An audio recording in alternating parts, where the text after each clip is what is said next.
When you want to travel a long distance, say from one continent to another, you book an airplane flight expecting to spend some hours in the air. However, when it comes to space travel, you need to travel faster because all the points of interest are so far away.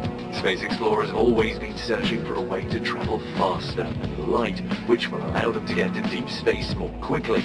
Basically, all the methods discovered have significant drawbacks, but scientists have found a new way. How does it work? What are the requirements? How soon will you be able to travel with it?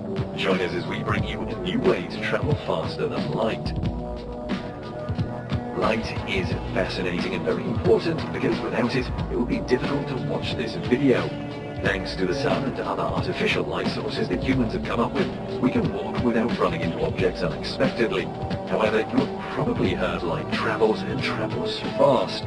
But how fast is light? Interestingly, the exact speed of light is known and is the basis for most other measurements. The speed of light traveling through a vacuum is exactly 299,792,458 meters, or 983,571,056 feet per second. That means light will travel about 186,282 miles in just 1 second. Light is so fast that if you switch on a bulb in a dark room, the light fills everywhere nearly instantly and you won't notice the light travels. Another unit of measurement involving light is the light year, which is the distance that light can travel in 1 year. This value is about 6 trillion miles or 10 trillion kilometers. It is one way that astronomers and physicists measure immense distances across our universe. As mentioned earlier, the universe is so vast that it can take light many years to travel from one part to another. To illustrate, light travels from the moon to our eyes in about 1 second, which means the moon is about 1 light second away. However, sunlight takes longer, requiring about 8 minutes to reach our eyes, meaning the sun is about 8 light minutes away. Light from Alpha Centauri, the nearest star system to our own, requires roughly 4.3 years to get here, so Alpha Centauri is 4.3 light years away. Other stars and objects beyond our solar system lie anywhere from a few light years to a few billion light years out. This is why everything astronomers see in the distant universe is literally history. When they study objects that are far away, they're seeing light that shows the object as they existed at the time that light left them.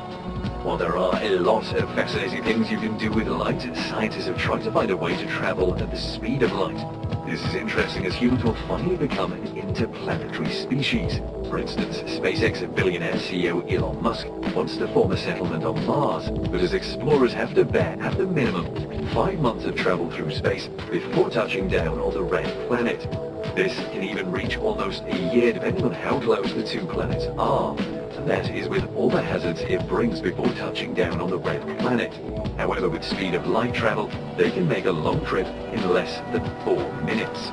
Researchers have tried many different methods to achieve traveling at a very high speed. However, until a scientist announced the new discovery we will bring you in this video, there has always been a problem that all other methods could not solve.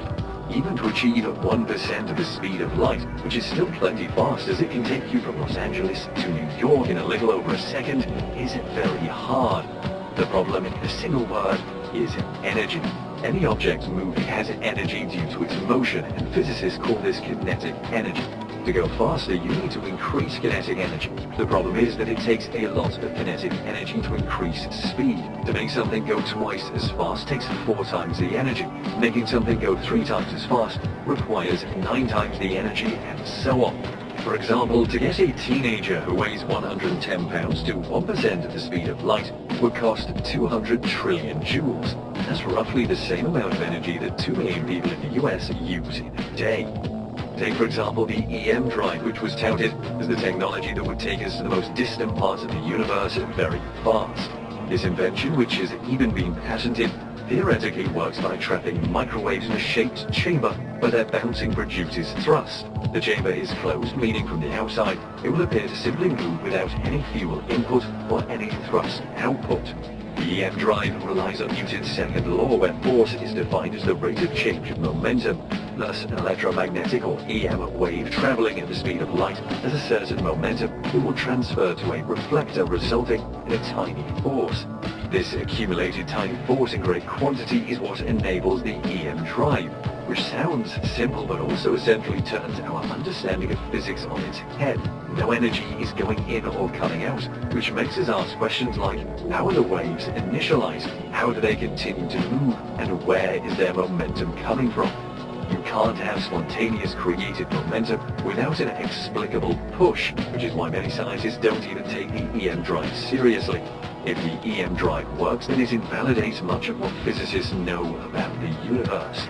The EM drive was even put to the test by physicists at the Dresden University of Technology that showed the promising results obtained by NASA and China, showing thrust for all false positives explained by outside forces. However, the warp drive shows great promises, as shown by Dr. Eric Lentz, a physicist with over 10 years of experience in practical applications. Lentz wasn't even the first to work on making the warp drive a reality and not just sci-fi. The first person to attempt it was the Mexican mathematician Miguel Alcubierre. In 1994, his proposal became the beginning of the official literature on warp drives. Unfortunately, the Alcubierre warp drive, as it has come to be known, requires a staggering amount of energy, along with the dreaded exotic matter as a co-ingredient. This highly radioactive stuff is only theoretical. It is not something researchers have actually observed in nature, much less created.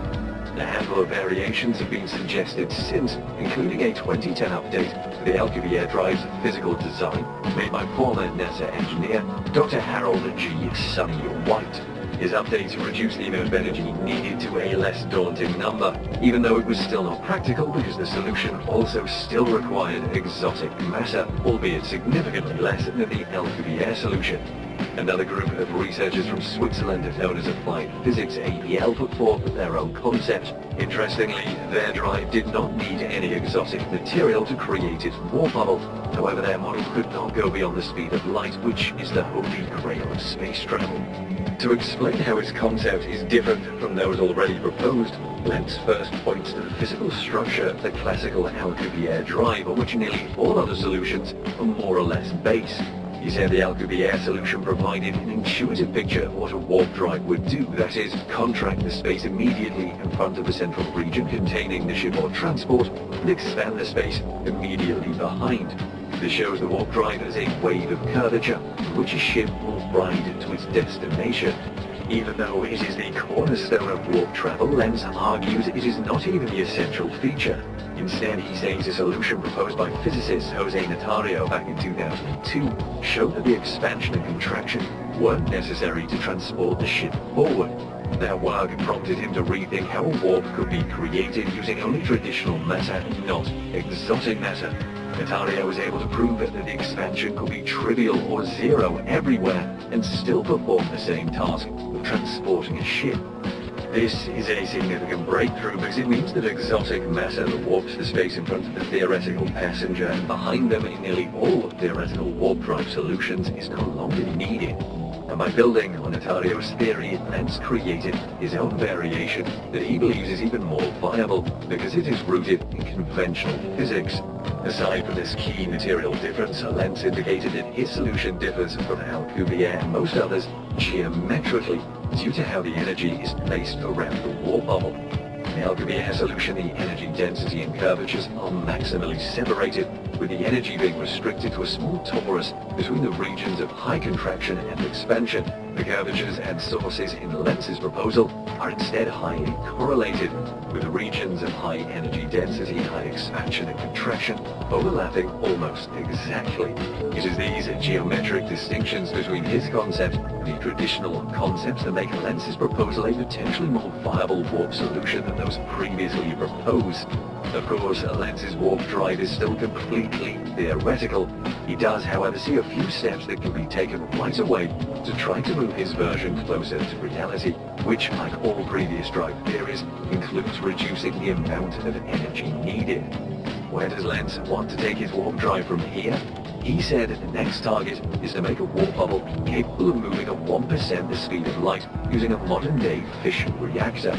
The physicist said he would consider patenting his warp drive, but he made it clear his work is just part of a larger, rapidly growing body of work in this area, and that the recent increase in warp drive concepts since Alcubierre's 1994 proposal gives those in this field hope that a real, testable version may be closer than we think. Len said it has been exciting to see how much progress has recently been made in the field of warp drive. He thinks many more advances are ready to be made and looks forward to seeing what the next few